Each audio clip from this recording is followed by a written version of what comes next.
मुख्यमंत्री Abhyuday coaching classes में आप सबका हार्दिक स्वागत एवं अभिनंदन है।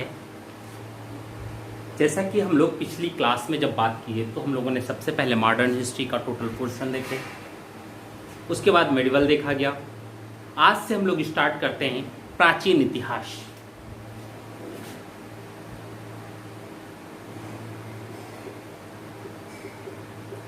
एंशिएंट हिस्ट्री, ठीक है। और जब हम प्राचीन इतिहास की बात करते हैं तो इसकी शुरुआत मानी जाती है मानव उत्पत्ति से लेकर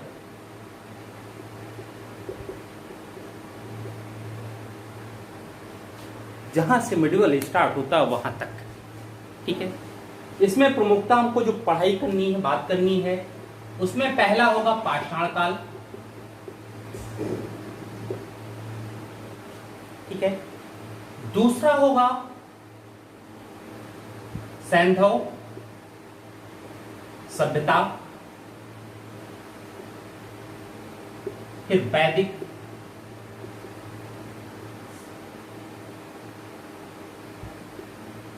युग, महाजनपद काल, साथ में इसके उस समय के धार्मिक आंदोलन।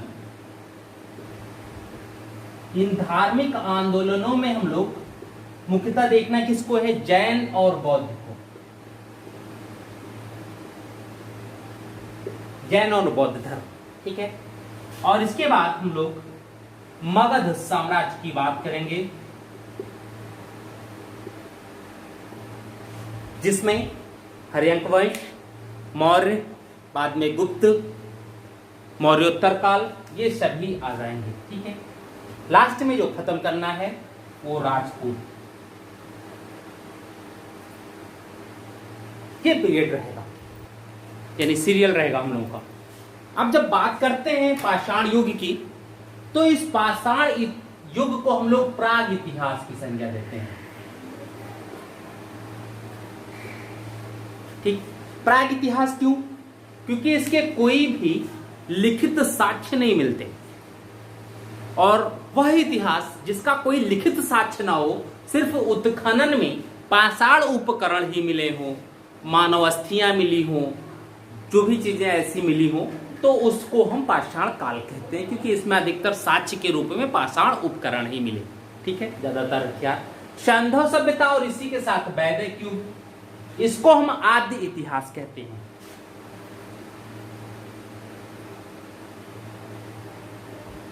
अब आद्य इतिहास से तात्पर्य क्या होता है? आद्य इतिहास का तात्पर्य यह है वह युग जिसमें दो चीजें, क्या? एक तो लिखित साक्ष्य, इस लिखित साक्ष्य में क्या? उस समय उपलब्ध संसाधन, उस समय के या उस युग के विषय में लिखे गए साक्ष्य जो भी हो। जैसे वैदिक युग की बात करते हैं तो वैदिक युग पे बहुत सी चीजें आ जाती हैं, ठीक। दूसरा, उत्खनन के पश्चात जो भी चीजें मिली, ठीक। वैदिक युग के बाद जब हम आते हैं 6ठी शताब्दी से, तो यहां से होता क्या है कि लिखित साक्ष्य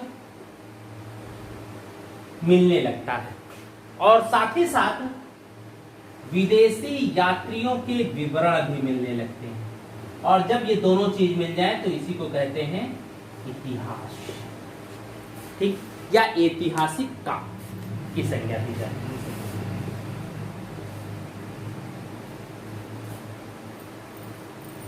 ऐतिहासिक काल की संज्ञा दी जाती है, ठीक है।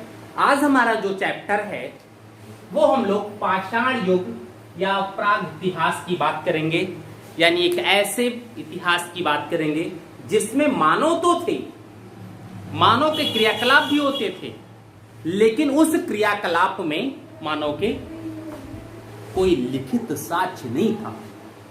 यानी आपस में बोलचाल की तो बात थी, लेकिन लेखन के लिए किसी भाषा का उपयोग नहीं होता था। आपस में इशारेबाजी भी हो जाती, भाई संचार के बहुत से साधन हो सकते हैं, किसी भी साधन का वो प्रयोग करते रहो, लेकिन कोई लिखित साक्ष्य उसका नहीं मिलता है। उत्खनन के पश्चात जो उपकरण पाए गए पाषाण के, पत्थर के, उसी से हम लोग उस समय उनके कल्चर को निर्धारित करते हैं। रहन सहन क्या था, जीवन क्या था, कैसी चीजें रहते थे, इसको हम लोग उससे निर्धारित करते हैं। ठीक है, तो आज हम बात प्रागैतिहास की या पाषाण काल की। सबसे पहले हम लोग थोड़ी सी बात मानव उत्पत्ति की कर ले और फिर उनके विकास की बात कर लेते हैं, तो ज्यादा ठीक है। ठीक है,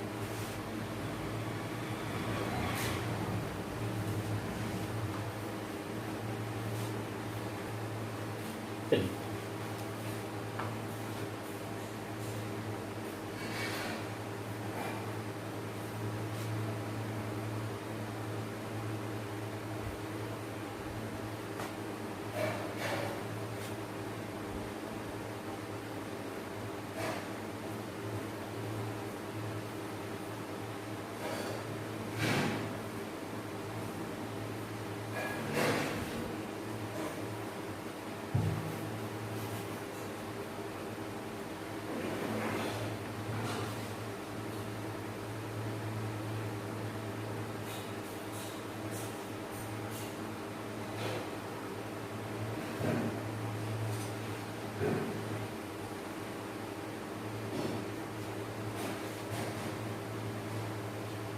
लग रहा है थोड़ा सा विश्व।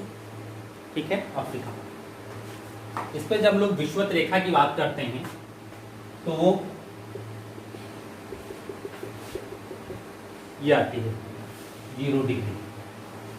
ठीक है, सामान्यतः अगर देखा जाए तो विषुवत रेखा पर टेम्परेचर ज्यादा होता है। क्यों टेम्परेचर ज्यादा होता है? क्यों, रीजन क्या है? क्योंकि यहां पर सूर्य की रोशनी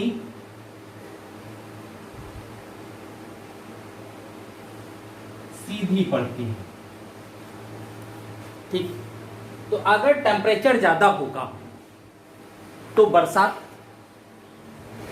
ज्यादा होगी। भाई गर्मी जब ज्यादा होगी, वाष्पन ज्यादा होगा तो बरसात भी ज्यादा होगी। सामान्यतः माना यही जाता है कि विषुवत रेखा पर अफ्रीका महाद्वीप में वर्षा की मात्रा भी ज्यादा होगी। ठीक है, तो अगर बरसात ज्यादा है और गर्मी भी ज्यादा है तो ऐसी स्थिति में उमस भरा माहौल होगा।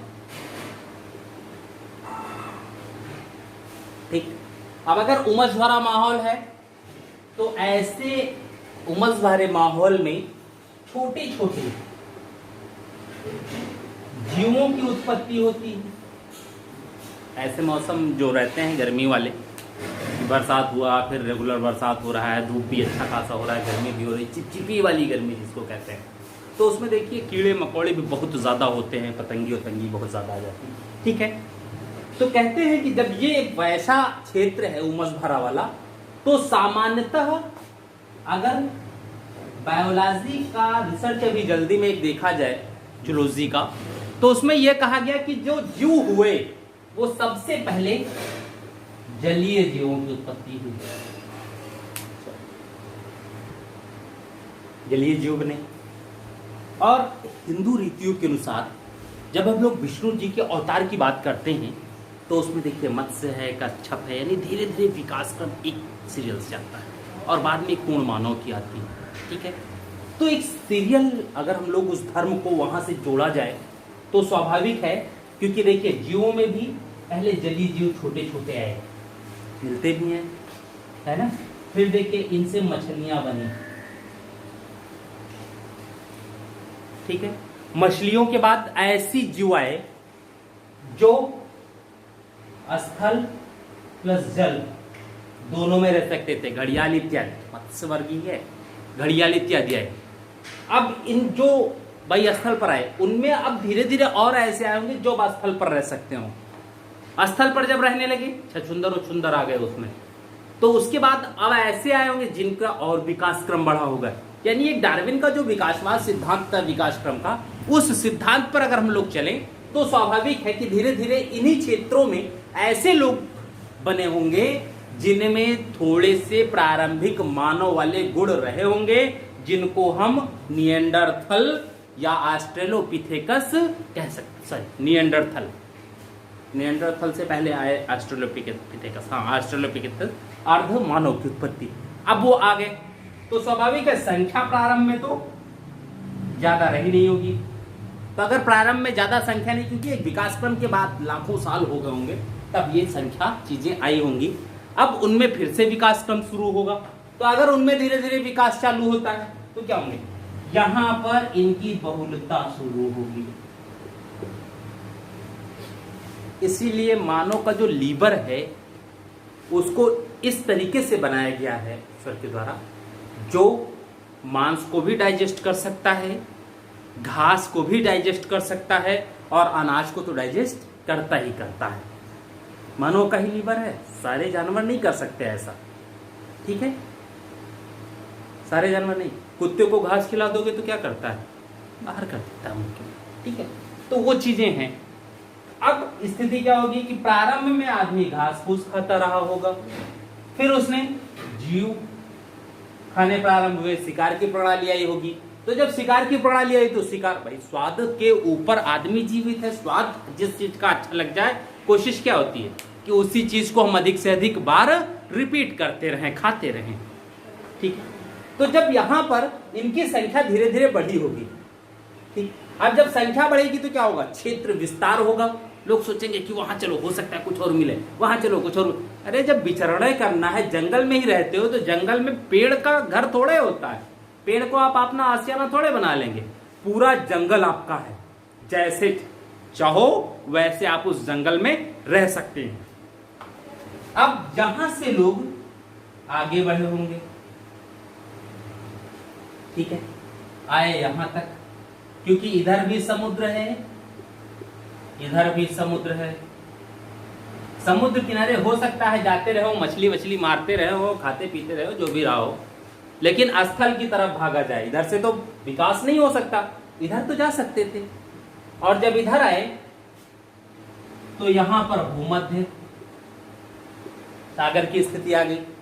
लेकिन ये जो 53 किलोमीटर है, लगभग 100 कुछ है या 53 है, ठीक है, जिसे हम आज स्वेज नहर कहते हैं, उस समय या 1800 से पहले ये स्थल हुआ करता था, ठीक। और इस स्थल के माध्यम से व्यक्ति इधर भी आ सकता था, इधर भी आ सकता था, इधर भी जा सकता था। तो संभव है कि यह व्यक्ति के विकास का क्रम रहा हो, हर व्यक्ति यहीं से आया हो और यहां से इधर गए हो।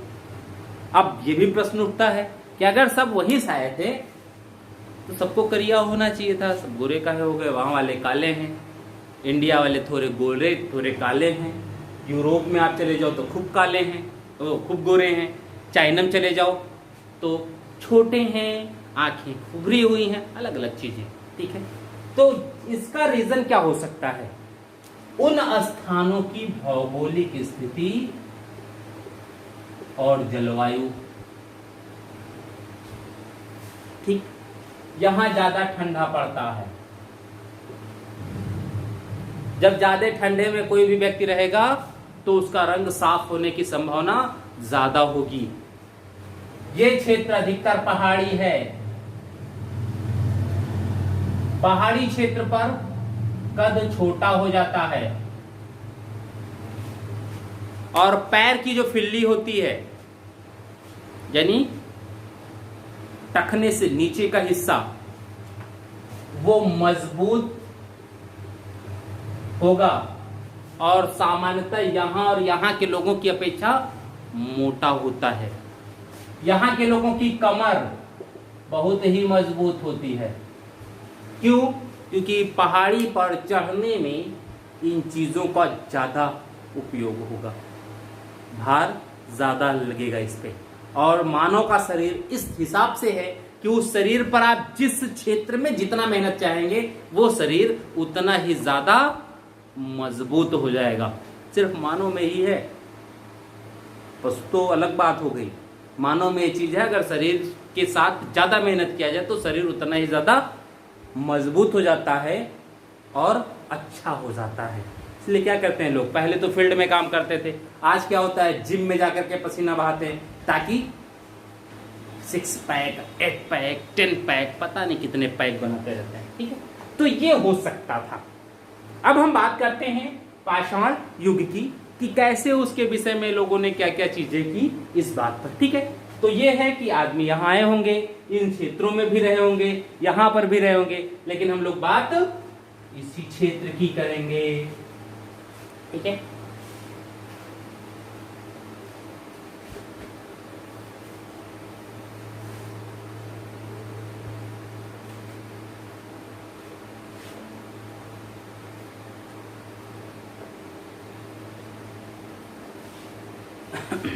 पाषाण काल।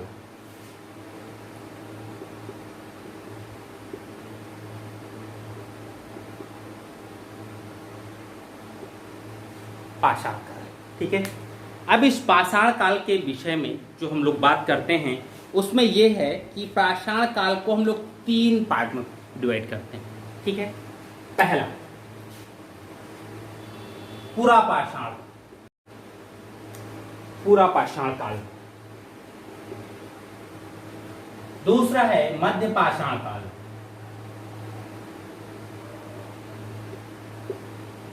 और लास्ट है नव पाषाण काल।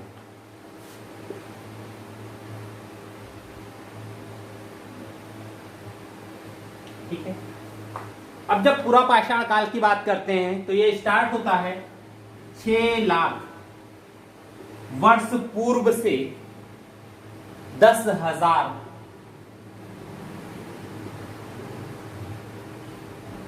वर्ष पूर्व तक।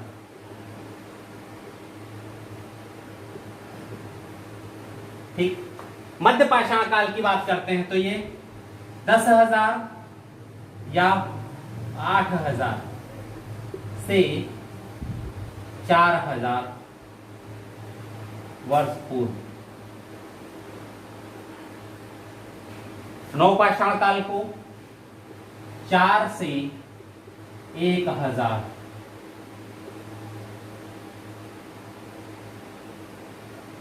वर्ष पूर्व। ठीक, अब जो नौ पूरा पाषाण काल है इसको भी हम 3 डिवीजन करते हैं।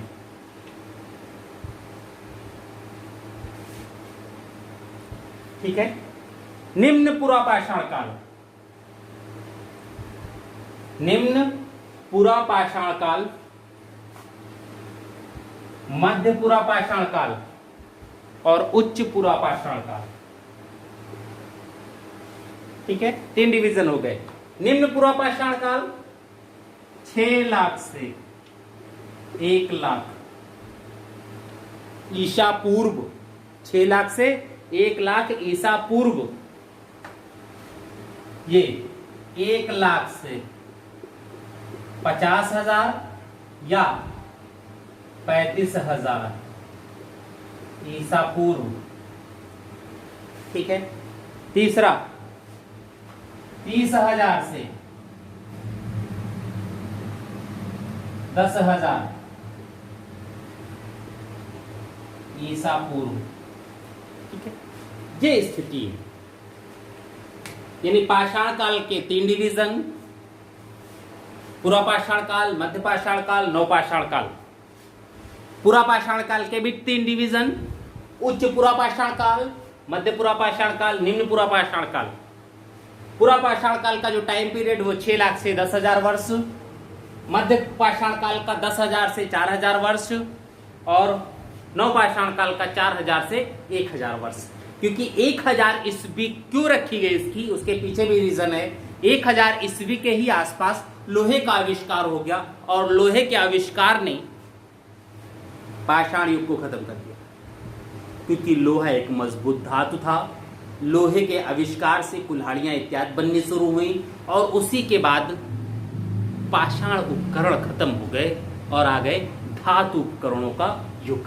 ठीक है, तब अब इस पे हम लोग पहले एक एक को डिफाइन करते हैं। उनके कुछ क्षेत्र हैं, कुछ क्षेत्रों से क्या क्या चीजें मिली हैं और जो चीजें मिली हैं वो क्या थी, इस पे बात करेंगे। लेकिन उससे पहले इनके जनक की बात करते हैं। कौन किसका जनक था?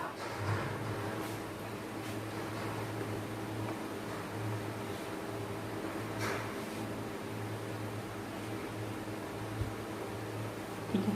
भारत में जब हम लोग पुरातत्व की बात करते हैं, इसका उत्खनन इत्यादि, तो ये जो उत्खनन है ये अंग्रेजों के आने के पश्चात प्रारंभ हुआ। जब अंग्रेज भारत में आए तो उन्होंने ही भारत के कल्चर को यानी पुरानी संस्कृति को जानने का प्रयास किया, और उसी जानने के एवज में कई जगह और विकास भी होते हैं, रेलवे के विकास इत्यादि से ही हड़प्पा मोहनजोदड़ो जैसी संस्कृतियां मिली। ठीक है, टीले मिलते थे तो उसमें उत्खनन किया जाता था, फिर ये देखा जाता था कि यहाँ क्या था कैसे था, तो पूरी नगरी बस्ती मिल गई। तो ये सोचा गया कि नहीं नहीं कुछ तो है, और अंग्रेजों में ही कुछ लोग ऐसे आ गए जिन्होंने उन संस्कृतियों को खोजने का काम किया, उत्खनन का काम किया, ये चीजें आई। तो हम लोग सबसे पहले पूरा पाषाण काल देखिए। जब हम ये जानते हैं कि हमारे यहां पाषाण युग या पुरातत्व की बात जब होती है तो उसका उत्खनन इत्यादि, उसको खोजना, उस विभाग की स्थापना वो अंग्रेजों की देन है। तो स्वाभाविक है कि पूरा पाषाण काल का भी जनक जो है वो कोई ना कोई अंग्रेज ही होगा। ठीक, अब अगर जनक कोई अंग्रेज है तो कौन अंग्रेज हो सकता है? सामान्यतः अमिताभ बच्चन और अजीत सिंह की कुछ मूवी आप लोगों ने पुरानी देखी होंगी, तो उसमें एक सामान्य नाम मिलता है, अजीत सिंह उसको बहुत ज्यादा दोहराते रहते हैं। एक नाम मिलता है रॉबर्ट, गोरा गोरा एक लंबा वाला था एक्टर, उसी को अधिकतर रॉबर्ट ही नाम दिया जाता था। ठीक, तो अगर ये रॉबर्ट हैं, मान लेते हैं, तो ये तो नाम याद रहेगा रॉबर्ट, ठीक है, दूसरा भी याद हो जाएगा रॉबर्ट। तो कोई अंग्रेज है उस समय? ऐसे वैसे तो नहीं रहा होगा भाई, मेंटेन रहेगा। तो रॉबर्ट ने क्या किया? जूता पहने, कहां पर? पैर में, और इस जूते को ब्रश किया। पैर मतलब फुट। ठीक, रॉबर्ट का पूरा नाम क्या हो गया? Robert Bruce. भाई ब्रूस तो किए जूते को, कहां पे ब्रूस किए? फुट में, यानी फुट में जो जूता पहने हुए हैं उस जूते को ब्रश किया। किसने? रॉबर्ट ने। पूरा पाषाण काल के जनक जो हो गए वो वही अंग्रेज जिनका नाम था रॉबर्ट ब्रूस फुटनी। ठीक, यानी पूरा पाषाण काल के जनक कौन? Robert Bruce foot. अब आ जाइए मध्य पाषाण काल।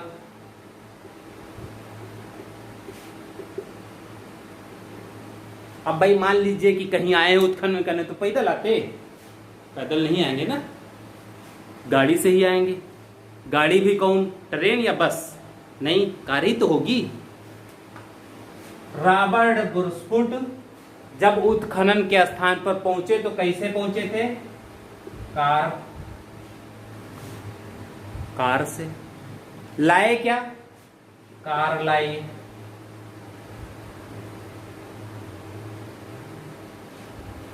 लाई मतलब लाना, ये भोजपुरी लैंग्वेज है।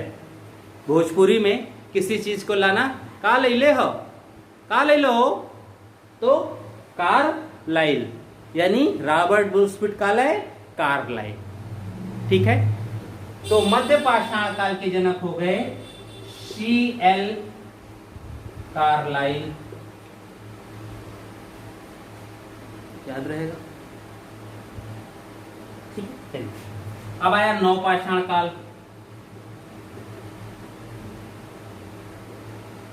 अब सोचिए, आप अगर किसी कॉलेज में पहुंच जाए आरडी लेकर के, और जैसे ही गाड़ी कॉलेज के अंदर एंट्री करे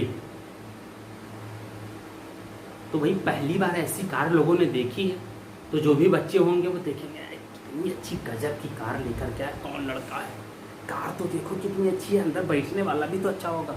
लोग आपको बड़े निगाह से देखने लगेंगे। हो सकता है कार के इर्द गिर्द भीड़ लगा ली जाए, क्योंकि बहुत पहले की जब की बात हो रही है उस समय स्थिति होती थी, भारत में गिनी चुनी कारें होती थी, और कोई भी कार अगर किसी क्षेत्र में पहुंच जाती थी तो लोग भीड़ लगा लेते थे उन चीज़ों को देखने के लिए। और जब भीड़ लगाते तो डॉक्टर जो ड्राइवर होता था उसमें भी अड़बाजी आती थी, कुछ को तो होता ही होगा। अगर किसी ने कहीं कार गाड़ी मत छूना, अलग चीज़ें होती हैं। और जो अंदर बैठने वाला है अगर उसको ये भी लग गया तो वो भी जब चलेगा, उतरेगा गाड़ी से, तो उसकी चाल कुछ न कुछ तो बदल जाएगी, ठीक है, कुछ तो बदलेगी। तो जब सीएल कार्लाइल वो रॉबर्ट ब्रूसफुट कार सहित गांव पहुंचे और देखा गांव वालों ने झुंड लगा लिया है, तो कार से उतरे और लुबक लुबक के चल रहे थे,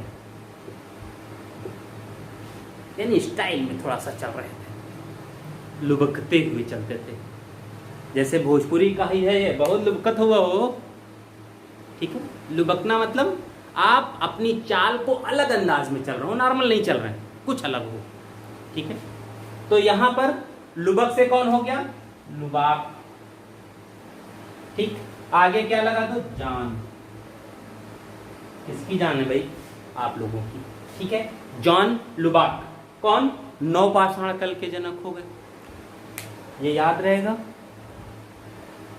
पुरापाषाण काल के जनक रॉबर्ट ब्रूसफुट, जो कि एक अंग्रेज थे, सबसे पहले इन्होंने किया। इन्होंने मद्रास के पास पल्लवरम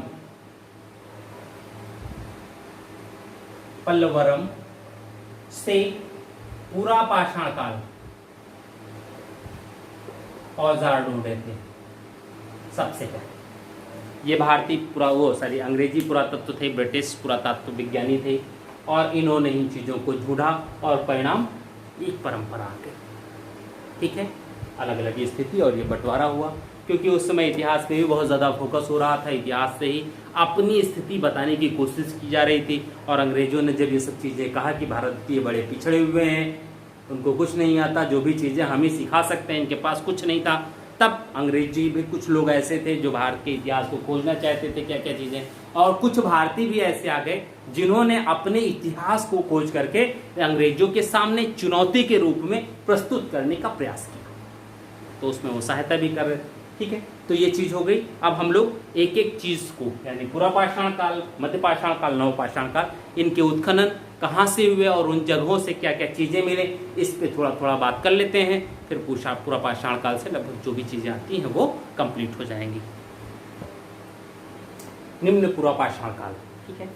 जब हम निम्न पुरापाषाण काल की बात करते हैं तो इसमें कई उपकरण मिले, और इन उपकरणों के आधार पर हम इसको दो वर्गों में बांटते हैं।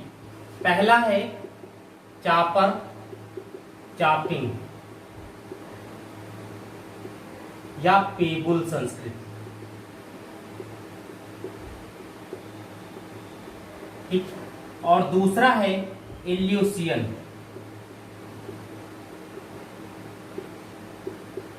संस्कृति। दो आती है ये। चूंकि चापर चापिंग जो उपकरण मिले, हाँ ये ध्यान रखिएगा कि यहाँ जो भी उपकरण है वो सारे स्फटिक के हैं, ठीक है। जो पत्थर आता है स्फटिक, उसी से बनाए गए। चापर चापिंग जो उपकरण मिले वो सोहन नदी घाटी में मिला था। ये सोहन नदी घाटी में मिला, और इसीलिए इसे हम सोहन संस्कृत भी कहते हैं। कभी पूछा जा सकता है सोहन संस्कृत से तात्पर्य क्या है, तो सोहन संस्कृत से तात्पर्य निम्न पुरापाषाण काल को दर्शाता है, ठीक है। अब बात आती है एल्यूसियन संस्कृत की। तो एल्यूसियन संस्कृत के जो उपकरण हैं वो सबसे पहले मद्रास के समीप अतिरपक्कम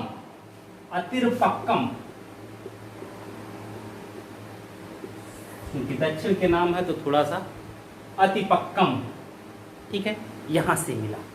चूंकि ये सब मद्रास के पास थे, इसलिए हम एल्यूसियन संस्कृत को मद्रासी संस्कृति भी कहते हैं। उपकरणों के आधार पर हैं। अब समस्या ये है कि निम्न पुरापाषाण काल के क्षेत्र कौन कौन से रहे होंगे, जिन क्षेत्रों से वहां के उपकरण मिले, उन उपकरणों से चीजें हुई, क्या क्या कैसे, ये सब बातें, ठीक है। तो देखिए, सबसे पहले उत्तरी क्षेत्र की हम लोग बात करें।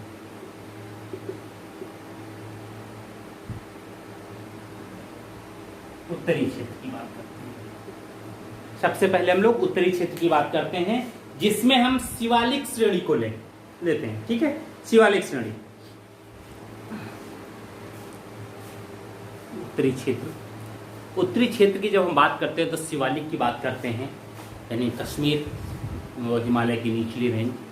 तो उसमें एक नदी थी जिसे कहते थे सोहन नदी, धीरे धीरे सूख गया, और जब वो सूख गया तो उस क्षेत्र में भी बहुत सी चीज़ें थी, जमाव यानी गाद जो आता है, ठीक है, जिसे कश्मीरी भाषा में करेवा कहा जाता है, उसका जमाव हुआ।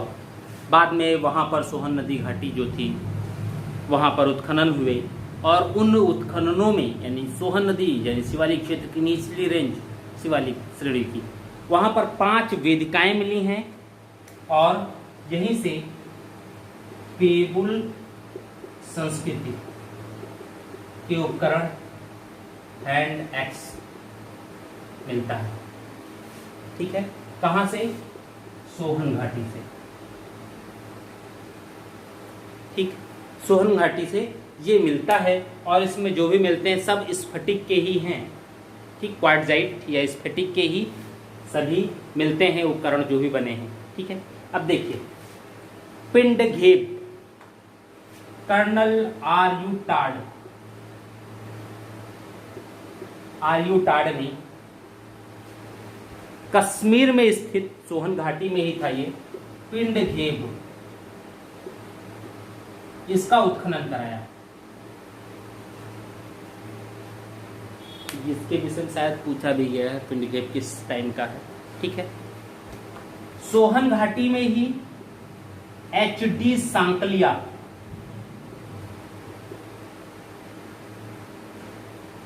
इन्होंने उत्खनन कराया, और सर्वप्रथम मानव आवास के साक्ष्य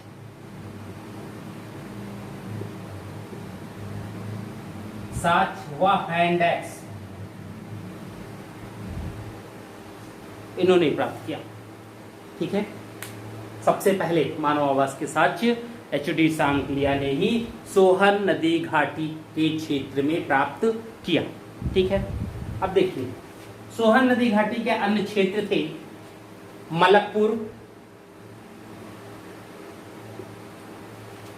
मलकपुर, चौंतरा, नाम बड़े अच्छे अच्छे हैं भैया, कलार व चौमुख, ये कुछ क्षेत्र हैं, ठीक है। इसके बाद हम लोग देखते हैं कुछ और क्षेत्र, थोड़ा सा मिटा दें, जगह कम है।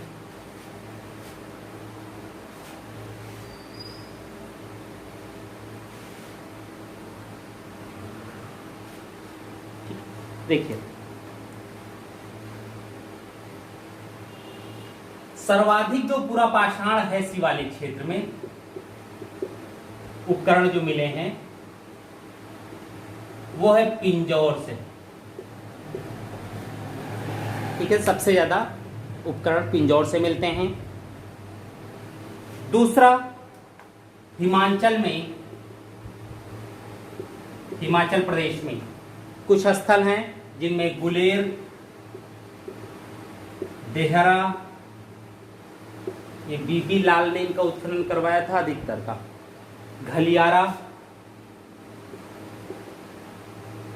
व कांगड़ा जिला है, यहाँ पे भी कुछ क्षेत्र मिले होंगे, ठीक है।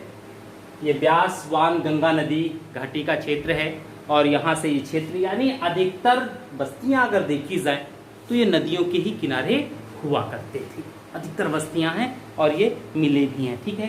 पश्चिम क्षेत्र, वैसे क्षेत्र तो बहुत हैं, लेकिन इसमें जो प्रमुख है जहां से प्रश्न आता है वो याद रखिएगा, मध्य क्षेत्र में एमपी में के होशंगाबाद में एक क्षेत्र है हथनौरा, ठीक, हथनौरा, यहां से मानव कपाल मिला है प्लस हाथियों का साक्ष्य मिला है, यानी हाथी उस समय भी थे, सॉरी हाथियों का साक्ष्य क्या है, साक्ष्य तो ये जीवाश्म मिला है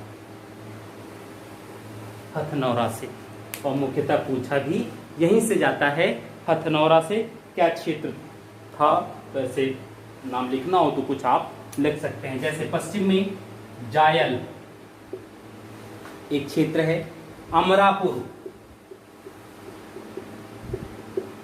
अमरापुर, सिंधी तालाब, सोनीता, भैरोगढ़, भैंसोरगढ़, भैरोगढ़ नहीं भैंसोरगढ़, जनकपुरा और गंभीरी नदी पर स्थित चित्तौड़गढ़, ये पश्चिम में आते हैं। ठीक है, नीचे का मिटा दें थोड़ा सा।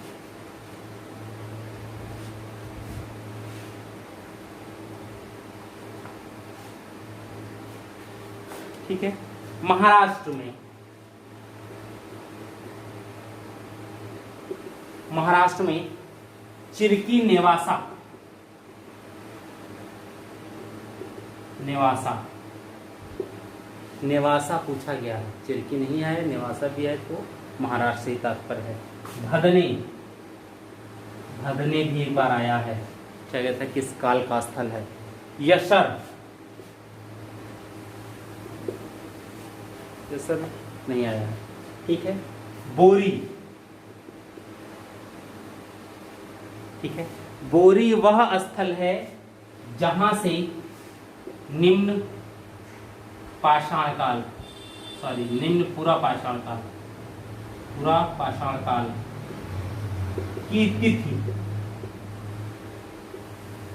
बोरी से ही निम्न पूरा पाषाण काल की तिथि ज्ञात की गई है, यहीं से, सॉरी साक्ष्य नहीं, की तिथि ज्ञात की गई है। किसकी? बोरी से निम्न पुरापाषाण काल की तिथि ज्ञात की जाती है। दक्षिण में, ठीक है, दक्षिण के क्षेत्र में कई हैं। ठीक है, जैसे कर्नाटक में हुड़सगी, कर्नाटक में हुड़सगी, फिर तमिलनाडु में जब जाते हैं तो वहां पर पल्वरम, अतिरपक्कम जहाँ से मिला ही था, बदमदुरै, बदमदुरै, बदमदुरै, और देखिए यहाँ से पल्वरम, पल्वरम, अतिरपक्कम,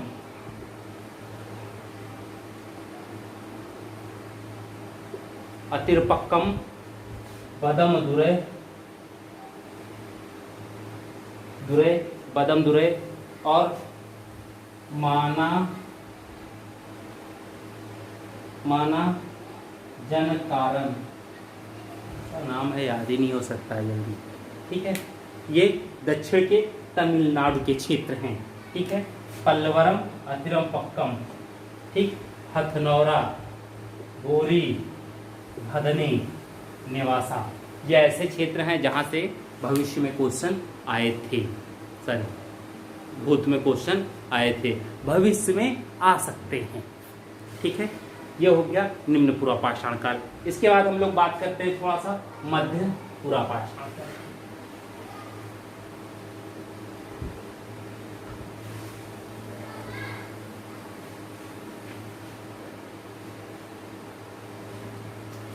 मध्य पुरापाषाण काल, ठीक है, मध्य पुरापाषाण, मध्य पुरापाषाण काल, इसे हम एक अन्य नाम से जानते हैं, फलक ब्लेड स्क्रैपर संस्कृति, फलक ब्लेड स्क्रैपर संस्कृति, ये नाम आता है, फलक ब्लेड स्क्रैपर संस्कृति। क्यों? क्योंकि इस काल में फलक भी मिलते हैं, ब्लेड भी मिलते हैं, स्क्रैपर भी मिलते हैं। इन तीनों चीज के यहाँ मिलने से ही इसे हम फलक ब्लेड स्क्रैपर संस्कृति कहते हैं। ठीक है, या इसे हम फलक संस्कृति कहते हैं, फलक संस्कृति भी कहते हैं। ठीक है, एच.डी. शांकलिया ने ही इनके अधिकतर उपकरणों को खोज निकाला था और उपकरण उनका किया भी था। ठीक है, अब देखिए इसके जो सबसे ज्यादा मिले हैं वो मिले नेवासा से। नेवासा कहाँ? महाराष्ट्र। चिकरी नेवासा अभी हम लोगों ने बात की थी, तो ये उसी नेवासा का है। उस नेवासा के ही पास में चिकरी भी है, तो चिकरी नेवासा एक गांव, दो गांव मिलकर के एक स्थल हो जाते हैं, ठीक है। ये दो जो जगह से मिला अगल बगल ही है तो उसको नाम दे दिया गया चिकरी नेवासा, ठीक है। चिकरी नेवासा को हम लोग नेवासा को हम लोग इस स्थल संस्कृत का प्रारूप स्थल मान सकते हैं, प्रारूप स्थल मानते हैं। अब अगर हम इसे प्रारूप स्थल मानते हैं तो स्वाभाविक है नेवासा मध्य पुरापाषाण काल के लिए ज्यादा इंपॉर्टेंट होगा, ठीक है। प्रायद्वीपीय भारत में मध्य पुरापाषाण काल की जो भी चीजें थी चूंकि नेवासा से ही मिलता है, इसलिए इसे हम नेवासा उद्योग की संज्ञा देते हैं। देखते रहिए, इतिहासकार हैं, अलग अलग बातें दी जाती हैं, अलग अलग नाम दिया जाता है। एच.डी. सांकलिया ने ही नेवासा से मिले हुए औजारों को पहचाना था और उन्होंने ही नेवासा के साथ साथ चिकरी को भी इस युग से संबंधित किया।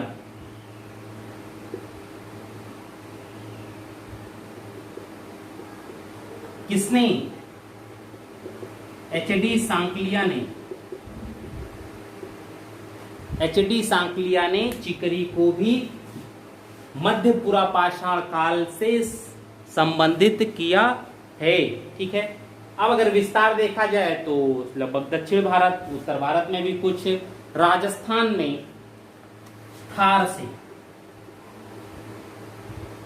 राजस्थान जान ही रहे होंगे कहाँ है, थार के आसपास लूनी नदी पड़ती है जो थार के रेगिस्तान में गायब हो जाती है, ठीक है। तो लूनी नदी के आसपास से बी.एन. मिश्रा ने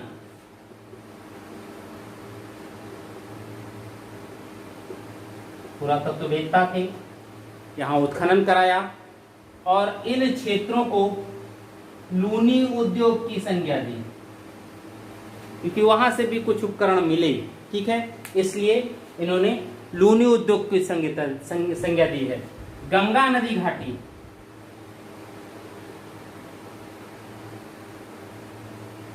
यानी जहां हम लोग हैं आज, यानी गंगा के आसपास के क्षेत्र, गंगा नदी घाटी में मानव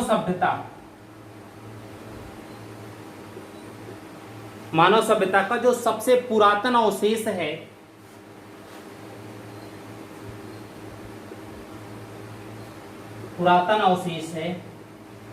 अवशेष है ये, वो कालपी से मिलता है। पुरातन अवशेष कालपी से मिलता है, ठीक है। कहाँ? गंगा नदी घाटी में मानव सभ्यता का सर्वाधिक पुरातन अवशेष कालपी से प्राप्त होता है, ठीक है। तो ये मध्य पुरापाषाण काल। अब हम लोग उच्च पुरापाषाण काल की बात करते हैं।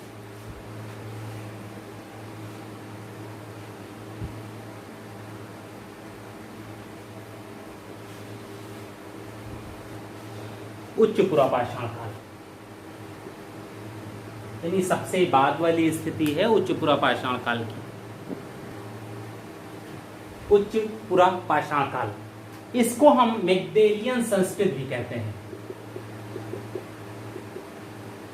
मैग्डेलियन संस्कृति, ठीक है। अब अगर हम इसे मैग्डेलियन संस्कृत कहते हैं तो कोई रीजन रहा होगा, ठीक है। अंतिम संस्कृति है, इसे हम मैग्डेलियन संस्कृत कहते हैं, ठीक है। अब देखिए, इसमें दो चीजें हैं। एक तो इस समय के जो उपकरण मिलते हैं वो विशेषीकृत हो गए,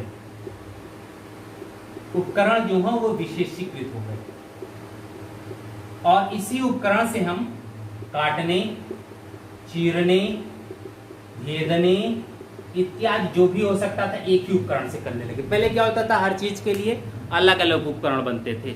यानी इस समय का मानव बुद्धिमान आ गया, ध्यान रखिएगा, दिमाग उसके पास आ गया, प्रयोग करने लगा, नई नई चीजें बनाने लगा। यानी उसे अब अपनी आवश्यकता की वस्तुओं की प्राप्ति के लिए अपने दिमाग का यूज कर रहा है, और अगर वो अपने दिमाग का यूज करने लगा तो चीजें धीरे धीरे विस्तारित होंगी, ठीक है। इसके समय जो सबसे ज्यादा है वो है तक्षणी और गिरमिट। ये दो चीजें आती हैं, तक्षणी और गिरमिट। ठीक है, ये दो उपकरण इस समय। इस काल का एक दूसरा जो मुख्य उपकरण है वो है ब्लेड।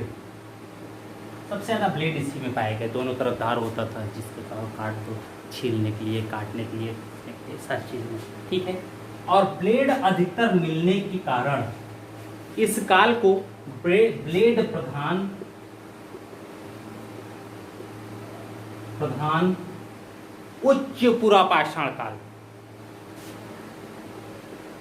उच्च पुरापाषाण काल भी कहा जाता है। ठीक है, दूसरी चीज, इस काल की दो विशेषताएं बहुत प्रमुख हैं। पहली है चकमक उद्योग का विकास, स्थापना, नए चकमक उद्योग की स्थापना, पहला। और दूसरा है प्रज्ञ मानव, यानी होमोसेपियंस का उदय। दो चीजें, जैसे पहले भी हम लोग देख चुके हैं, जब उपकरणों में परिवर्तन आ जाए, परिष्कृत उपकरण बनने लगे और अच्छे उपकरण बनने लगे, तो उपकरण बनाने वाले कौन? मानव। और अगर उपकरणों में उनकी कलात्मकता दिखने लगी तो इसका तात्पर्य है व्यक्ति दिमाग से कार्य करने लगा है। ठीक है, अब देखिए, अब इस टाइम के में जो एक दूसरी चीज बहुत अच्छी है वो था हड्डियों के उपकरण।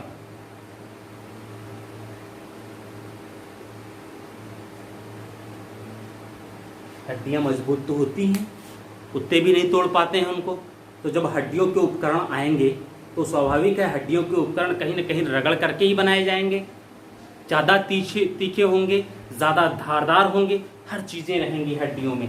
तो इस समय जो मेन चीज़ आया वो हड्डियों के उपकरण इसी टाइम से मिलने प्रारंभ होते हैं, यानी इसी टाइम से ये बनने भी प्रारंभ हो गए होंगे। ठीक है, अब इसके जो सबसे ज़्यादा मिले हड्डियों के उपकरण वो मिला आंध्र प्रदेश के मुच्छलता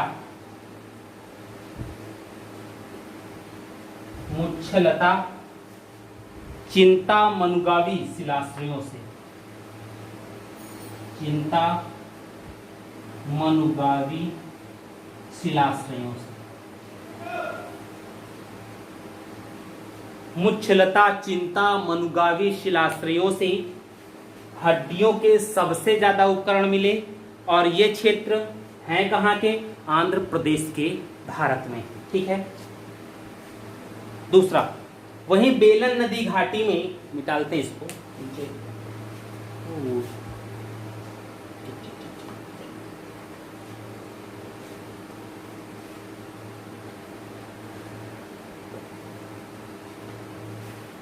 जो प्रमुख है यहां से। ठीक है, बेलन नदी घाटी,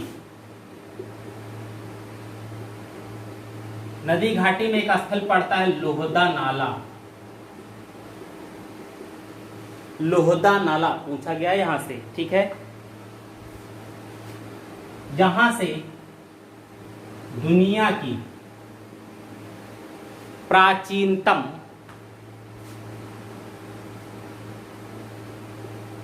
हस्तनिर्मित, ठीक, प्राचीनतम हस्तनिर्मित हाथ से अस्थि की है, स्त्री की मूर्ति मिली है।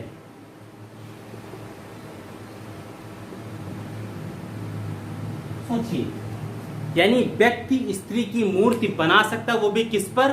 हड्डी से मूर्ति बना सकता है, तो दिमाग तो चालू ही हो गया होगा। ठीक है, दूसरा, इस काल में चित्रकला की भी प्रगति होती है। मिले भी हैं चित्रकला के, और वो मिले कहां से? महाराष्ट्र। महाराष्ट्र में जो गुफाएं हैं, कहीं गुफा उफा में बैठ जाओगे, कोई काम नहीं है, क्या करोगे? गुफा की दीवार पर कुछ पच्चीनकारी करोगे, कुछ न कुछ तो खुरच करके बनाते ही रहोगे। जैसे छोटे बच्चे क्या होते हैं, प्राइमरी पाठशाला में बैठते हैं, तो जब बैठते हैं कहीं टीचर ना हो तो दो काम करते हैं, या तो लड़ाई करेंगे आपस में, या तो बात करने वाले बच्चे भी अगर ना हो तो बंदा दीवार पर कुछ न कुछ काम करता रहता है। तो ऐसे भी उस समय भी रहा होगा, भाई गुफा में पड़े हो, महाराष्ट्र वाला क्षेत्र अधिकतर कब्राएं गुफाएं बहुत मिलती हैं, वहां पड़े हुए हो, तो उस क्षेत्र में भी खाली समय में व्यक्ति कुछ न कुछ बनाता रहा होगा। ठीक है, तो चित्रकला की प्रगति होगी और उसका साक्ष्य मिलता है पाटड़े। पाटड़े महाराष्ट्र में पड़ता है। ठीक है, मेहता खेड़ी,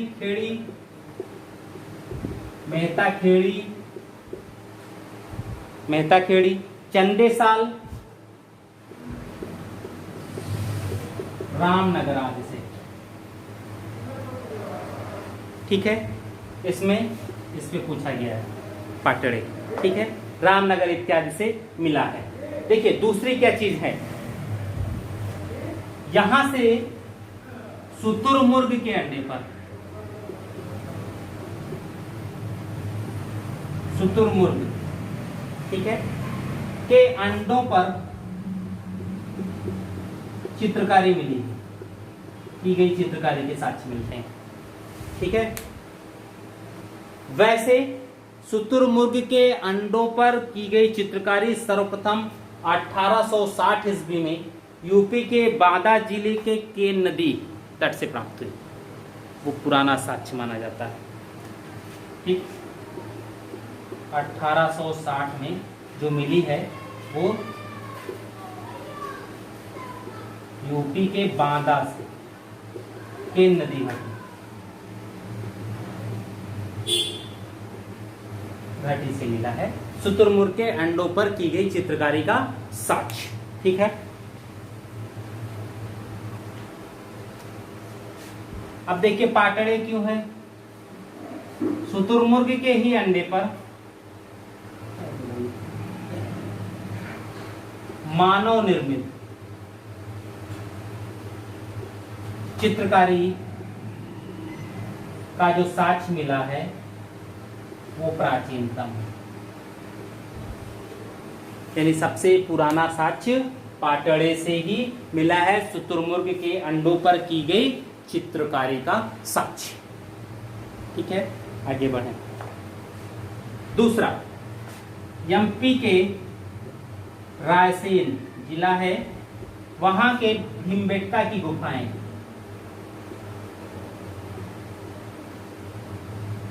गुफाएं से भी चित्रकारी के साक्ष्य मिले हैं जो इस समय के हो सकते हैं। ठीक है, वो मिलता जुलता है। अब इनका कुछ और प्रसार क्षेत्र देखा जाए।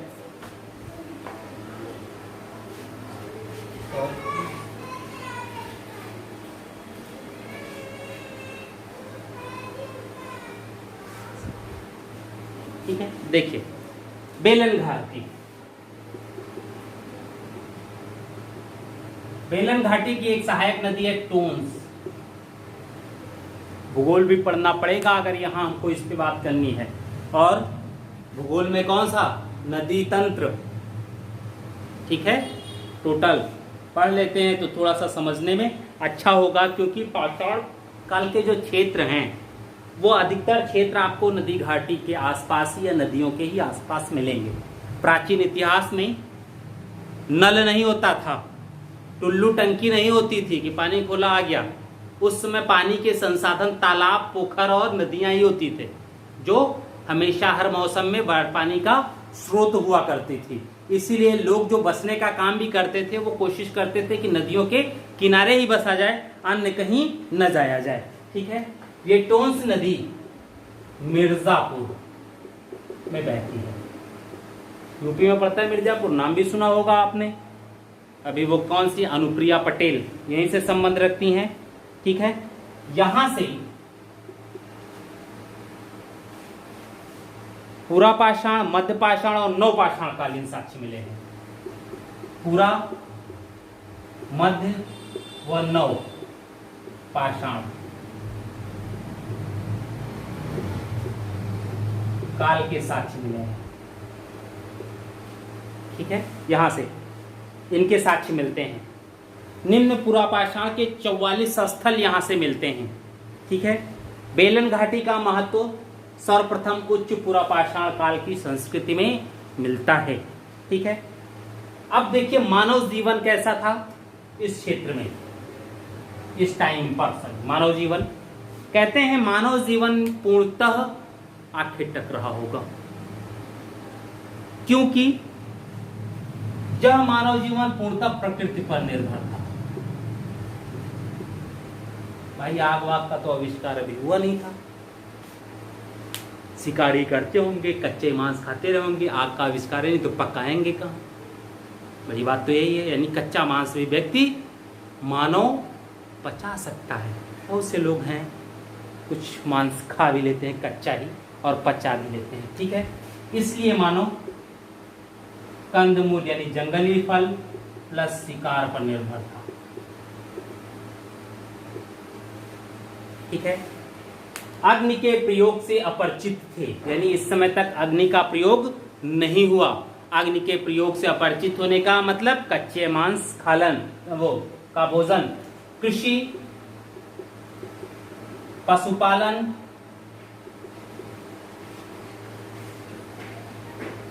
व मृद भांडों के अभाव।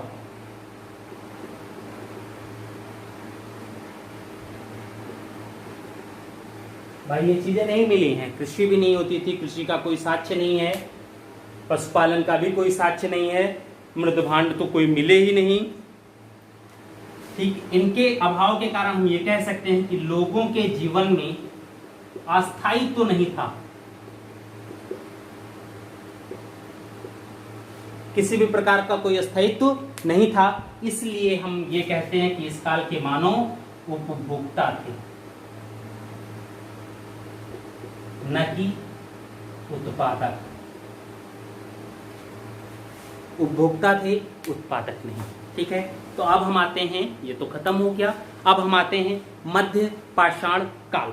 ठीक है, पूरा पाषाण काल के तीनों हो चुके हैं। अब बात आती है मध्य पाषाण काल की।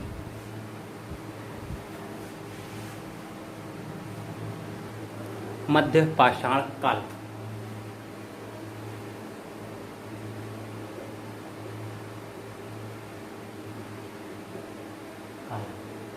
ठीक है, हम लोग अब इसकी बात करते हैं मेसोलिथिक एज की बात।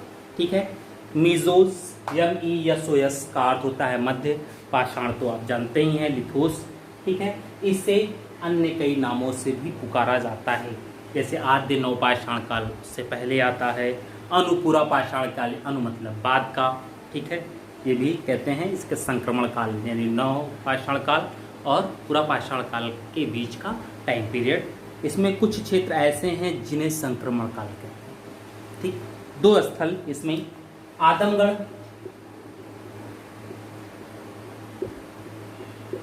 MP और बागोर। बागोर के विषय में जो बात आती है वो यह आती है, ये सबसे बड़ा स्थल है राजस्थान। ये दो मुख्य स्थल हैं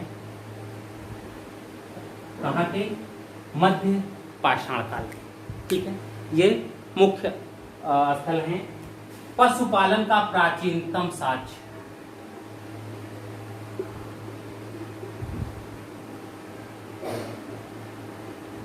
यहीं से मिलता है। ठीक है, कहाँ से, आदमगढ़ और बागोर से पशुपालन के सर्वाधिक प्राचीन साक्ष्य मिलते हैं। अब देखिए, इसकी शुरुआत लगभग 10,000 ईसा पूर्व, यानी आज से लगभग 12,000 ईसा पूर्व, 12,000 साल पहले की बात है ये। उस समय से हम लोग इसकी शुरुआत मानते हैं। इसके लघु उपकरण जान ही रहे हैं आप, जनक कौंसिल कार्लाइल। ठीक है, वही थे। उपकरण इसके छोटे हो गए हैं और परिष्कृत और ज़्यादा हो जाएंगे, क्योंकि जब हम लोग उच्च पुरा पाषाण काल की बात कर रहे थे तो उस समय होमोसेपियंस का उदय चुका है और जो उपकरण है वो धीरे धीरे परिष्कृत होने लगे हैं। ठीक है, इसलिए क्योंकि छोटे उपकरण हैं इसलिए हम इसको लघु पाषाण उपकरण काल भी कहते हैं। ठीक है, अब इसमें जो और भी साक्ष्य मिलते हैं वो महाराष्ट्र के 40 गांव, महाराष्ट्र के 40 गांव, ठीक है, 40 गांव के निकट पाटने से, पटने या पाटने दोनों नाम मिलता है, पटने या पाटने, ठीक है, लघु पाषाण उपकरण मिलते हैं, ये उपकरण मिलते हैं। ठीक है, पटने या पाटने से लघु पाषाण उपकरण मिलते हैं। अब इस समय जो भी उपकरण मिले हैं वो ज्यादातर ज्यामिति वध से बनाए गए हैं। अर्धचंद्राकार है, त्रिभुज है, ठीक है, ऐसे है, अलग अलग तरीके से उपकरण बनाए गए।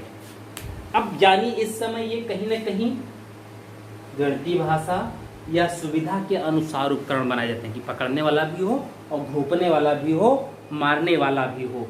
ज्यादातर इस समय के जो उपकरण हैं वो चैल्सीडनी या क्वार्टजाइट की बहुलता मानी जाती है, यानी उसके चैल्सीडनी और क्वार्टजाइट पत्थर से निर्मित उपकरण हैं। ठीक है, जैस्पर भी मिले हैं यहाँ के उपकरणों में।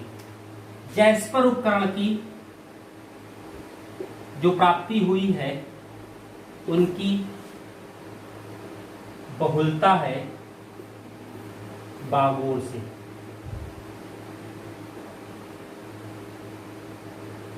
बागोर से उनकी बहुलता बागोर से मिलती है। ठीक है, बागोर के अतिरिक्त चोपनी मांडो,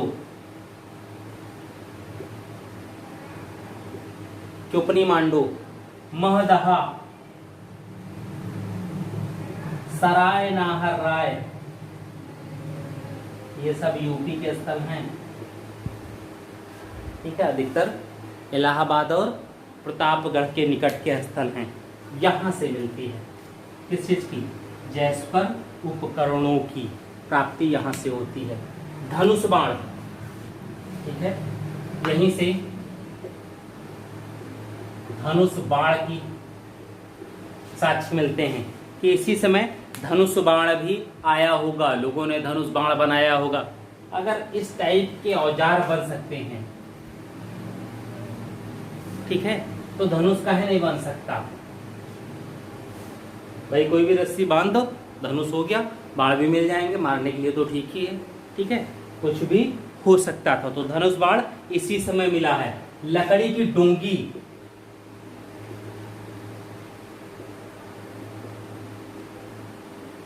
डोंगी ये इसी समय मिलता है, लकड़ी की डोंगी भी इसी समय मिला। ठीक है, दूसरी चीज, भारत में मानव अस्थि पंजर सर्वप्रथम इसी काल में मिलता है। ये मिलते हैं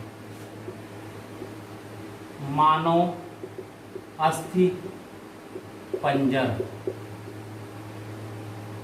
भारत में जो भी मिले हैं वो इसी काल के मिले हैं, यानी इसी समय से शवों को दफनाने की प्रक्रिया प्रारंभ हो गई थी। अभी तक क्या होता था, शवों को ऐसे ही फेंक दिया जाता था, लेकिन अब क्या है कि शवों को बकायदा विधिवत तरीके से अच्छे प्रकार से दफनाया जा रहा है। और अगर शवों को दफनाने की प्रक्रिया प्रारंभ हो गई तो फिर धीरे धीरे व्यवस्था आने लगी है। ठीक है, प्रसार क्षेत्र देखा जाए,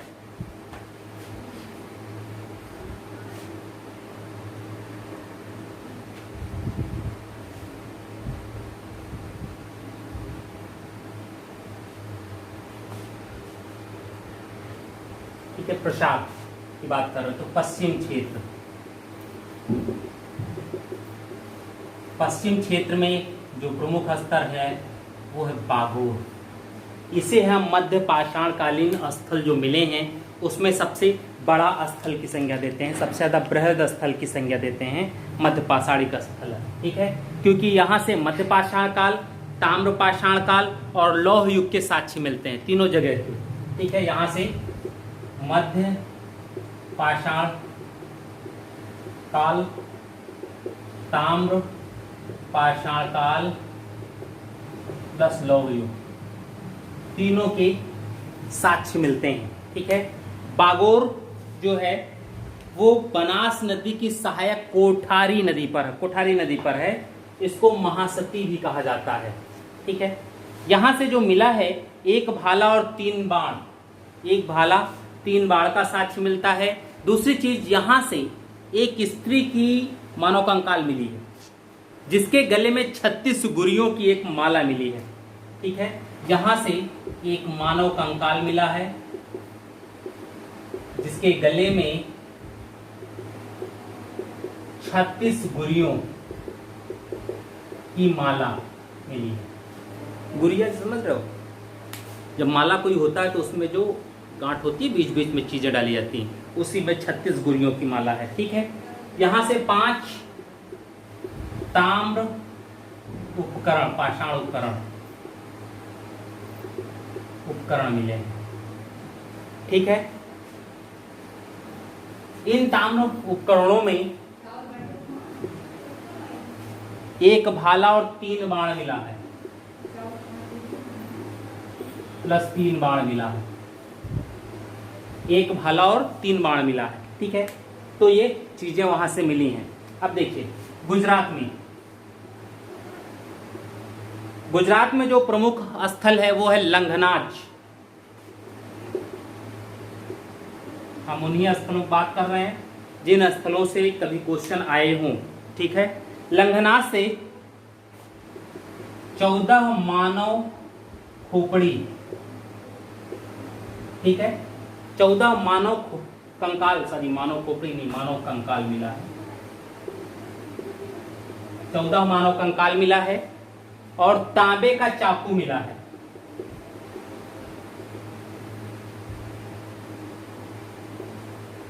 तांबे का चाकू मिला है। 14 मानव कंकाल और तांबे का चाकू। ठीक है। दक्षिण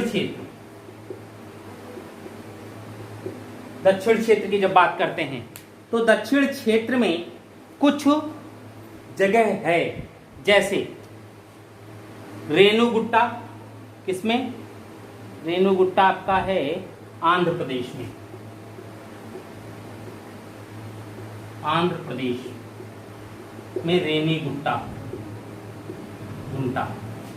कर्नाटक में संगनकल्लू। कर्नाटक में संगनकल्लू। ठीक है। यह स्थल मिले हैं। फिर तमिलनाडु टेरीपुरा स्थल, एक समूह है टेरीपुरा स्थल। यहां से काफी चीजें मिली हैं। ठीक है। ये ज्यादातर मछुआरों के अस्तित्व का साक्ष्य यहां से मिलता है। मछुआरों के अस्तित्व का साक्ष्य मिलता है। ठीक है। अब हम आते हैं कहां पर? दक्षिण के बाद मध्य क्षेत्र पर।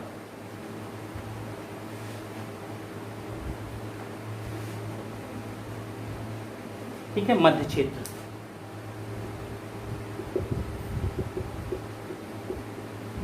मध्य क्षेत्र में जब आते हैं तो यहां से 2 चीज, आदमगढ़ शिलाश्रय और भीमबेटका।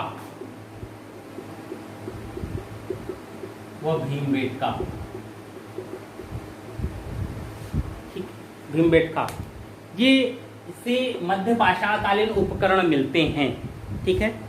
जैसे आदमगढ़ से 25,000 उपकरण मिला।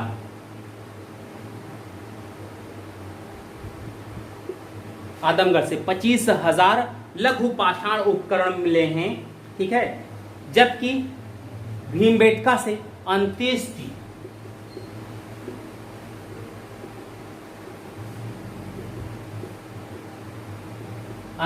विधि का पता चलता है। ठीक है। भीमबेटका से मध्य पाषाण काल में लोग कैसे व्यक्ति की अंत्येष्टि करते थे उसका पता चलता है। ठीक है। तो ये चीजें यहां से आई। अब आइए पूर्वी क्षेत्र। पूर्वी क्षेत्र, ठीक है।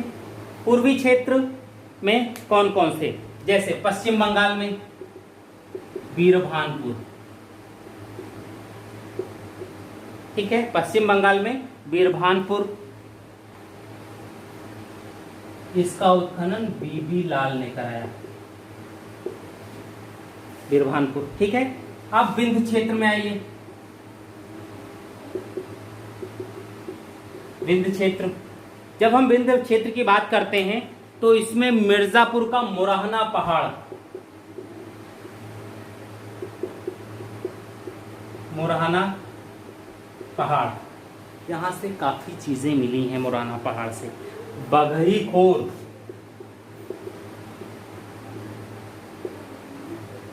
मुराहना पहाड़, बघई खोर और लिखैया,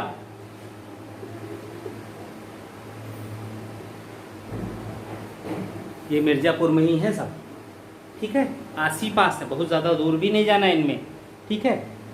यहां से शिलाश्रय मिले हैं, यानी पत्थर के ही उपकरण, ठीक है, मिले हैं। और इन सभी का उत्खनन जो है इलाहाबाद विश्वविद्यालय के प्रोफेसर डॉक्टर वीडी मिश्रा ने करवाया था।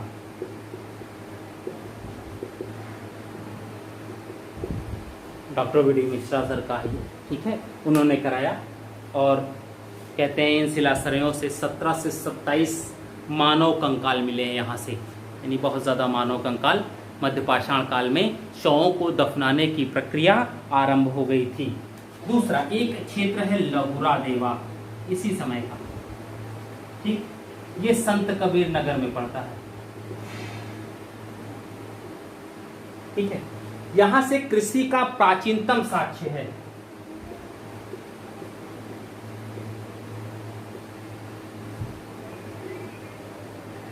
लहुरा देवा से कृषि का प्राचीनतम साक्ष्य है, इससे पहले का कोई साक्ष्य नहीं मिलता। जैसे दूसरा एक नाम आता है मेहरगढ़, मेहरगढ़ से जो कृषि का साक्ष्य है वो है 7000 ईसा पूर्व का, जबकि लहुरा देवा से जो कृषि का साक्ष्य मिला है वो 8000 से 9000 ईसा पूर्व के आसपास है। और लहुरा देवा से मिला किस चीज का साक्ष्य? चावल, यानी धान की भूसी मिली होगी यहां से, ठीक है। चावल का प्राचीनतम साक्ष्य मिलता है लहुरा देवा से, ठीक है। आगे बढ़ते हैं, कुछ और क्षेत्र देखे जाए।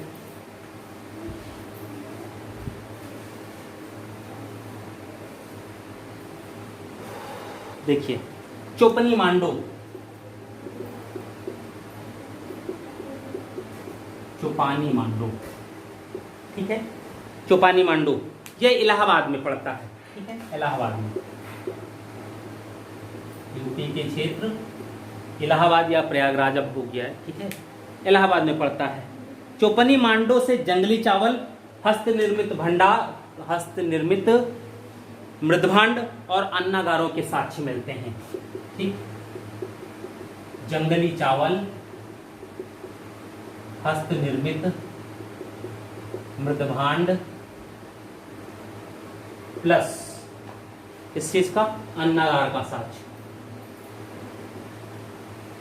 यानी इस समय व्यक्ति कृषि कार्य करने लगा था, अस्थायी जीवन जीने लगा था। अब देखिए जंगली चावल जान रहे हैं, एक हिंदुओं में एक पूजा होती है छठ पूजा, ठीक है, वो बिहार वाला नहीं, एक यहाँ पर होती है पश्चिम में, जिसमें घर में कुसुस अभी जल्दी में ही खत्म हुआ है, वो घर में कुसुस उस दिन कहा जाता है ऐसा अनाज खाना है जो जोता बना जाता हो, तो उसमें यही जंगली चावल कहा जाता है, जिसे कहते हैं तिन्नी चावल, तिन्नी का चावल, ठीक है, तो वो जंगली चावल यही होती है, ठीक है। कहते हैं चौपनी मांडोस के जो मृदभांड हैं वो संसार के प्राचीनतम साक्ष्य हैं, ये संसार के प्राचीनतम साक्ष्य जो भी मृदभांड मिले हैं, इससे पहले मृदभांड का कोई साक्ष्य नहीं मिलता, सबसे पुराना। अब भाई आगे उत्खनन होगा तो हो सकता है उसमें इसके बाद का भी चीजें मिल जाएं, ठीक है। अब गंगा घाटी में इलाहाबाद के ही कुछ और स्थल हैं, जैसे सराय नाहर राय, ठीक, सराय नाहर राय प्रतापगढ़ में पड़ता है, सराय नाहर राय, महदहा और दमदमा, ठीक है, प्रमुख पाषाणिक स्थल हैं। ये प्रतापगढ़ में पड़ते हैं उसी समय के, और ये अभी भी उत्खनन हुआ। दमदमा तो आप काफी नाम सुन चुके होंगे, बड़ा फेमस स्थान है। ठीक, सराय नाहर राय से 14 समाधान के साक्ष्य मिले हैं। 8 गर्त चूल्हे मिले हैं, ठीक है। यहीं से ये मिलता है, सरायनाहर राय से ही मानवीय आक्रमण का प्राचीनतम साक्ष्य मिलता है, ठीक है।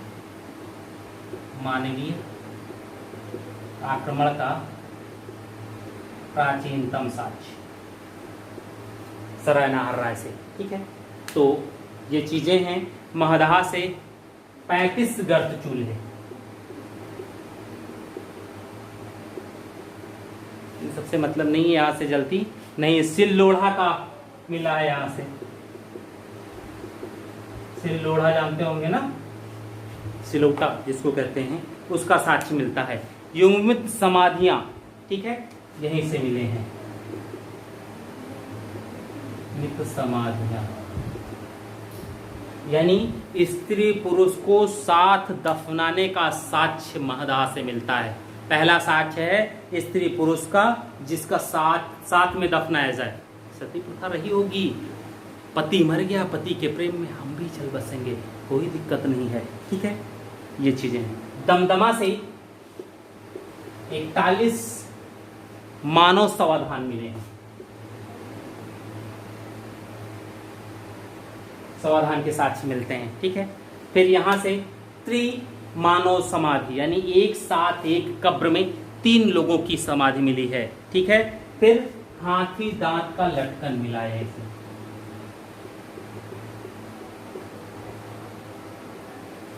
ठीक है। ये चीजें, लटकन मतलब लॉकेट जो होता था वो मिला है, ठीक है।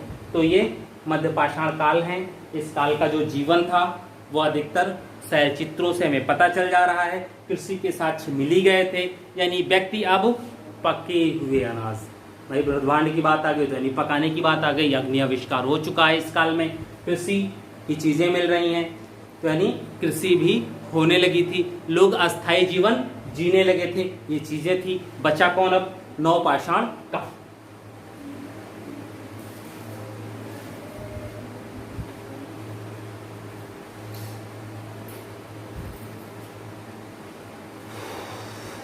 नवपाषाण काल, नियोलिथिक एज, ठीक है। विश्व के संदर्भ में यह कहा जाता है कि नवपाषाण काल की जो शुरुआत है वो 9000 से ईसा पूर्व से, लेकिन जब भारत की बात आती है तो यहाँ 4000 ईसा पूर्व से मानी जाती है। इसकी खोज या नामकरण सबसे पहले जॉन लुबाक महोदय ने किया था, ठीक है। अब नवपाषाण काल में जो पहला स्थल आता है वो आता है मेहरगढ़, अफगानिस्तान। कृषि के प्राचीनतम साक्ष्यों में से एक, ठीक है। अफगानिस्तान नहीं, ये बलूचिस्तान में है, ठीक है। बलूचिस्तान पाकिस्तान में, बलूचिस्तान पाकिस्तान में पड़ता है, ठीक है। मेहरगढ़, यहाँ के विषय में ये कहा जाता है भारतीय उपमहाद्वीप में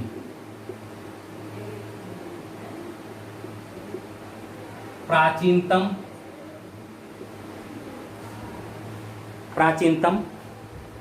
नवपाषाणिक बस्ती का साक्ष्य है। उससे पहले तो कोई साक्ष्य मिला ही नहीं बस्ती का, लेकिन मेहरगढ़ प्राचीनतम नवपाषाणिक बस्ती का साक्ष्य प्रस्तुत करता है, ठीक है। गेहूं का प्राचीनतम साक्ष्य यहीं से, ठीक है। यहां से जो अनाज के साक्ष्य मिले उसमें गेहूं, जौ, अंगूर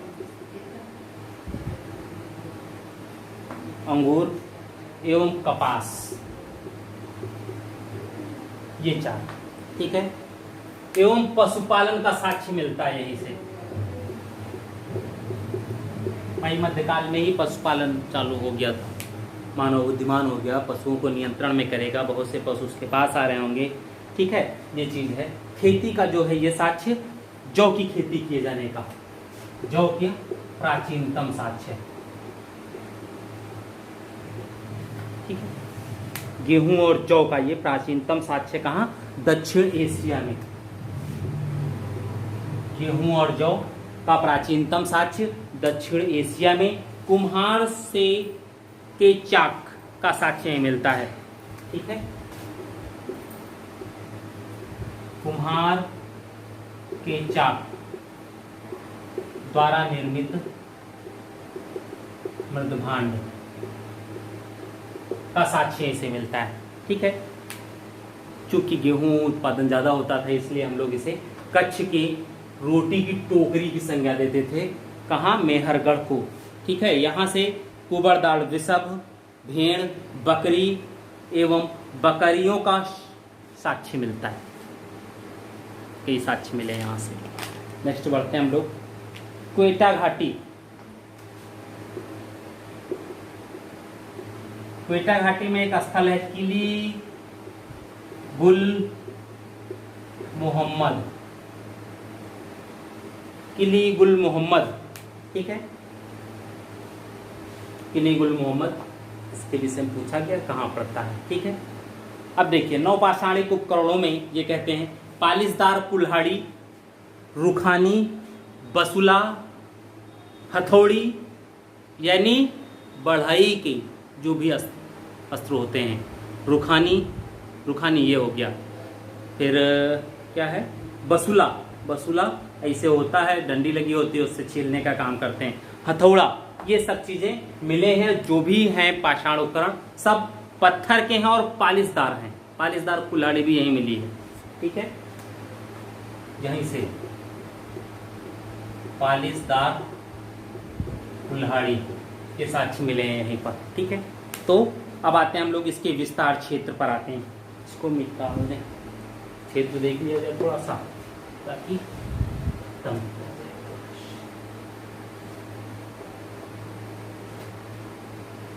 ठीक है। विस्तार, इनके कुछ क्षेत्र देखते हैं। उत्तरी क्षेत्र में सबसे पहले बात करें, उत्तरी क्षेत्र, ठीक है। विस्तार में उत्तरी क्षेत्र में 2-3 स्थल आते हैं, बुर्जहोम और गुफकराल प्रमुख जो हैं। बुर्जहोम व गुफकराल, ठीक। बुर्जहोम व गुफकराल ये दोनों जम्मू एंड कश्मीर के स्थल हैं और झेलम नदी घाटी में है। ये J&K में झेलम नदी घाटी में मिलते हैं, ठीक है। अब देखिए बुर्जहोम का शाब्दिक अर्थ होता है बुर्ज वृक्ष का स्थान, यानी पुराने वृक्षों का स्थान, ठीक है। या भोज वृक्ष, भोजपत्र आते थे, उनका स्थान। यहां से गड्ढा घर मिला है, ठीक है। यहीं पर दूसरा मिला है मालिक के साथ कुत्ते को दफनाने का साक्ष्य,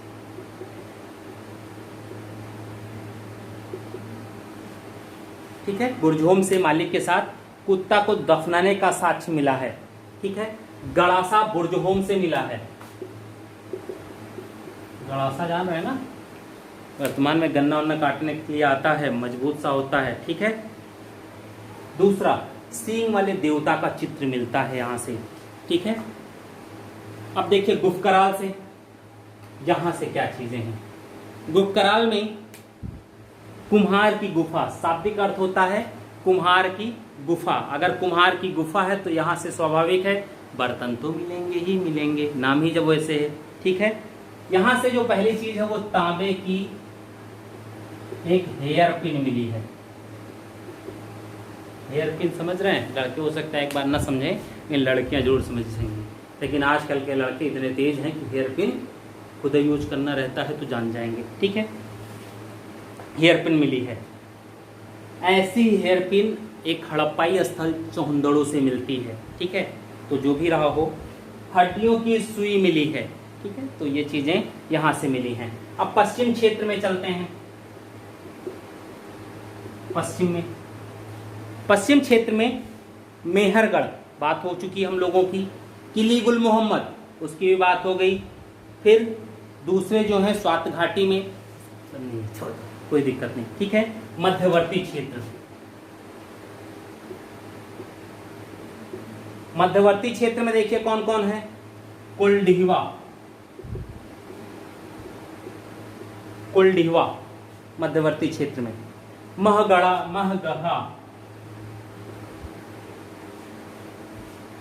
महगढ़ा कुलडीवा और महगढ़ा, ठीक है, ये दो स्थल। इसके अलावा जो है छोड़ो। अब देखिए कुलडीवा से क्या है, धान की खेती का साक्ष्य मिला है। कुलडीवा से धान की खेती का साक्ष्य मिला है, ठीक है। डोरी छाप मृदभांड मिले हैं। डोरी छाप मृदभांड मिले हैं कहां से, कुलडीवा से, ठीक है। महगढ़ा से पशुओं का बाड़ा मिला है, अर्थात क्या कहते हैं वो योगी बाबा जो शुरू किए हैं, क्या पशुपालन, ठीक है, यानी गौशाला का साक्ष्य। यानी उस समय गौशाला होती थी, लोग पशुओं को एक जगह पर इकट्ठा करके, स्वाभाविक है, दूध बेचते रहे होंगे, ठीक है। नेक्स्ट,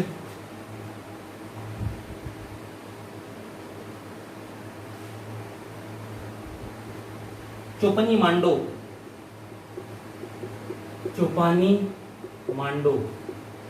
ठीक है, चोपानी मांडो। यहां से पूरा पाषाण काल,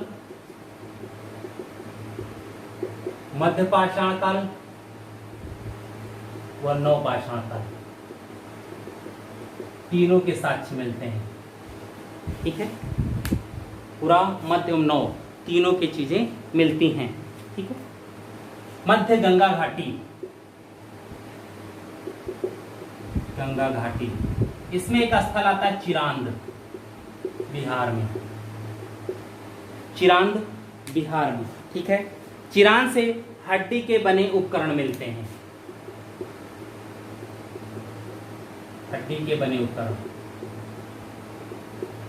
चिरांद से मिले हैं, ठीक है। सामान्यतः यही प्रमुख स्थल थे, इन्हीं स्थलों की हम लोग बात कर रहे थे। एक और है भीमबेटका, इसकी बड़ी बात हुई है ना। मध्य प्रदेश के रायसेन जिले में, एमपी के रायसेन जिले में भीमबेटका एमपी के रायसेन जिले में पड़ता है, ठीक है। खोजा इसको विष्णुधर काकड़कर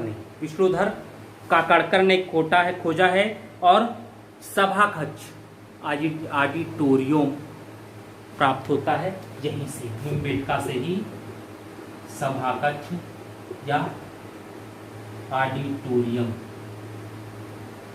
का साक्ष्य मिला। भीमबेटका से सभाकक्ष या ऑडिटोरियम का साक्ष्य मिलता है, ठीक है। सर्वाधिक संख्या में मध्य पाषाण काल के चित्र मिले हैं यहां से, सर्वाधिक मध्य पाषाण काल के चित्र मिलते हैं, ठीक है, भीमबेटका से। कहते हैं इन गुफाओं से ताम्रपाषाण काल के ऐतिहासिक काल के 7 कालों के चित्र मिले हैं, यहां से मिला करके 7 कालों के चित्र मिलते हैं। गुफाएं हैं, कोई खुरचाया कुछ भी, और कोई खुर्च दे इतनी पहले, तो वो भी चित्रकारी मान ली जाती है, ठीक है। जैसे ताम्रपाषाण काल में पशुओं का अंकन जो है वो ज़्यादा मिलता है। ऐतिहासिक काल के चित्रों में राजकीय मुद्दा, सैनिकों के हथियार, पौराणिक देवी देवताओं आदि के चित्र प्राप्त होते हैं, ठीक है। तो पूरा पाषाण काल में बस इतना ही, ठीक है, क्योंकि ज़्यादा डीप जाएंगे तो आपका समय भी जाएगा, एग्जाम आपके सिर पर आ गया है। इसलिए पूरा पाषाण काल को हम लोग आज यहीं समाप्त करते हैं। मुख्यमंत्री अभ्युदय कोचिंग क्लासेस से जुड़ने के लिए आप सभी का बहुत बहुत धन्यवाद। Thank you.